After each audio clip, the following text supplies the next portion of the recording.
Praise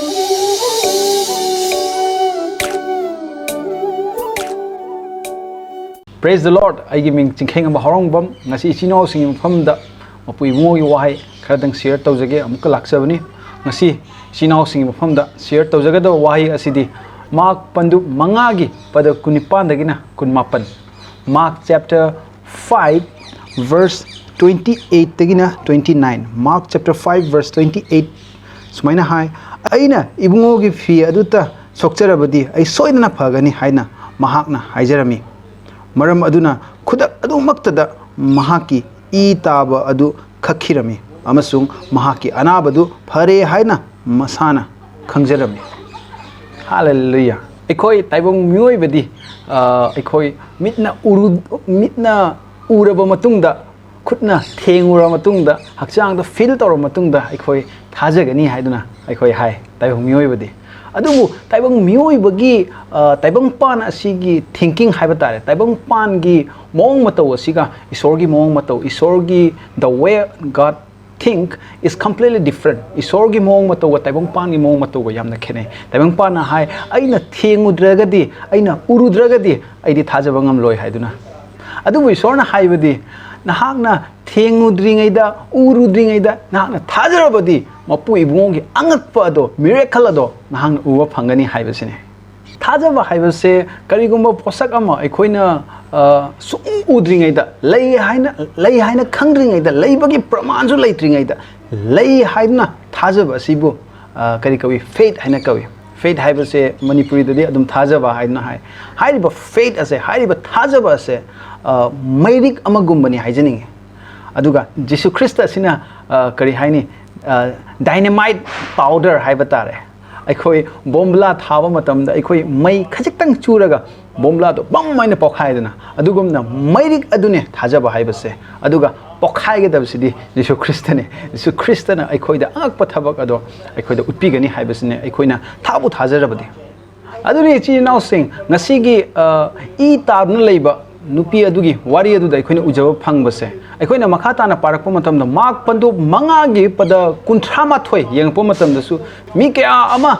changchalaga jisuda adum thengna khotna adum tawi adubu makhoina di angakpa isorgi miracle ado uba phangde adubu nupi I tarna leiba chahi trani thoi chupna I tarna leiba nupi aduna thajaba galoina na jisugi phina khaktang aina thengobada soidana ai anabase phagani haina khallaga jisuda thengo matamda mangondagi anabado pulak chatki haina hai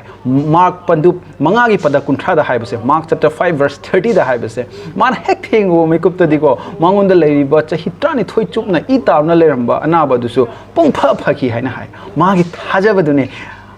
mairik oiribase man mairik aduna bombla aduda thengmo matamde bombla do pokhaiba adugumna Jesus Christ da mahakna magi thajabadugi mapalna soba matamda mangonda leiriba anaba do bombla gumna pokhairga loina chatkhireba ko hallelujah asine chi nausing aikhogi ibungo Jesus Christ se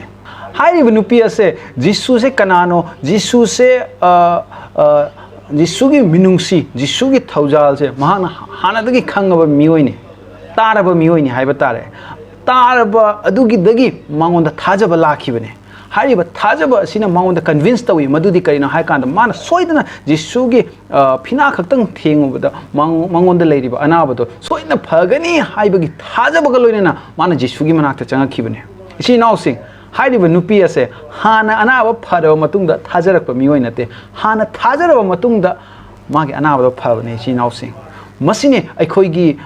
numit khudingi aikhoigi life tasu ugadabase aikoina uba phangdaba pot ase phangle haiduna aikoina thajaba matamda aikoi ubasu phangakani haibasine aikoina success oidaduna leiba aikoina aikoigi business life ta aikoigi education da aikoigi thabak mafamda aikoigi imong manungda aina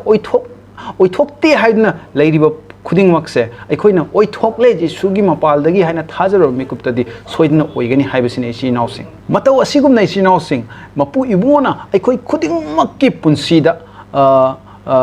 thajabase lehaningi madudi karino haiba matamda mapu ibungo se kyamu yamna phage mapu ibungo se kyamu yamna aikhoibu nungsige haibase aikoina matam chupada thajaraga chatpase darka oi aikoina ngasi aran ba thabak ama tawru matamda as mapu ibungo gi nungsibase engondagi hanthakhraboi hanthakhrabra kaina ka khanbase asi chumdabra haina khanjai si nausing aikoi ꯑꯩꯈꯣꯏꯅ ꯑꯁꯣꯏꯕ ꯇꯧꯔꯁꯨ ꯃꯄꯨ ꯏꯕꯨꯡꯉꯣꯒꯤ ꯅꯨꯡꯁꯤꯕꯗꯤ ꯍꯟꯊꯕ ꯂꯩꯇꯦ ꯑꯩꯈꯣꯏꯅ ꯑꯁꯤ ꯈꯪꯉꯕꯗ ꯑꯩꯈꯣꯏ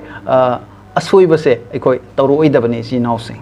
mapu ibungo da aikoina asigumna thajaba thamba matamdadi mapu ibungo se phai mapu ibungo se aikoi matam chupda nungsi aigonda kaidonungda thado aigonda kaidonungda thado lapthoi haiduna thajaba leiba taragadi mapu ibungo na aikoida maki afaba khuding mai aikoida khudol oina pibi haibasini chinausin thajabagi mapan aikoina loina afaba khudol khuding phangdoribne romeo pando nipan gi pada kunthani thoina su yamna mayek sengna hai he will freely give you every good thing haiduna mana free da aikoida afaba khudol khuding ma aikoida pinabi haisine mapu ibungona aikoida mapu ibungi wahaina aikoida takpi base aigi nungsi jarabi chinausin mapu ibungona aikoibu thajabaga loinana declare tawhan base pami madudi aikoina aikoigi punsida oheningliba aikoigi imung manungda aigi thabak mafamda amadi aina tamliba mahi aduda oheningliba situation ado aikoi thamoidagi hana thajabase darka oi haibase mapu ibungona aikoida khanghanbi mapu ibungoi wahaidagi aikoida khanghanbi haibasine aikoi chinausing aikoi pukningdagi thajaba thamsi nahakna naduna leiba oiragasu ai hakchang soidna phagani jesu christagi mapaldagi haibase aikoi thajasi ai imung manungda nungsinadaba leita haragasu jesu christagi mapaldagi aingonda restoration lakani ibungo mahangna loina hanjinbi gani haibase aikoi thajabina si chinausing masimakne ishorna aikoida pambase ten khaba wahai asina ichinau da puning thogatpa soidna oibirangani haina thaje karigumba wahang hangningba gyan tahaudaba natraga hainingba leiragasu comment box da thambiramu ai mathangi video da amuk pakhum pinanaba honajage thagachari puning changna tabibagi dama puibungon hena ichinau singbu hena bor pibo oisano mathangi video da amuk thengnarse god bless you